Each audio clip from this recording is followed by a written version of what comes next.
বিজ্ঞান যখন সীমা ছাড়িয়ে যায় তখন জন্ম নেয় এমন এক সত্য যা মানুষ আর পশুর পার্থক্য মুছে দিতে পারে। মানুষ নিজেকে সবচেয়ে বুদ্ধিমান প্রাণী ভাবে, কিন্তু বিপদের মুখে পড়লে সে কতটা আদিম হয়ে উঠতে পারে সেটাই আসল গল্প।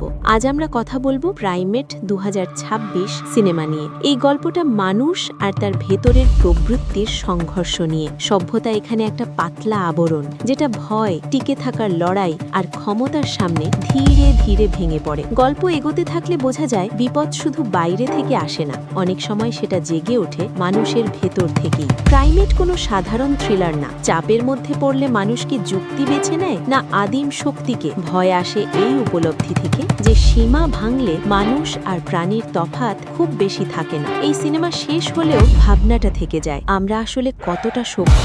এমন আরও অজানা গল্প জানতে চাইলে সাবস্ক্রাইব করে রেখো, কারণ পরের গল্পটা হতে পারে তোমার কল্পনারও বাইরে।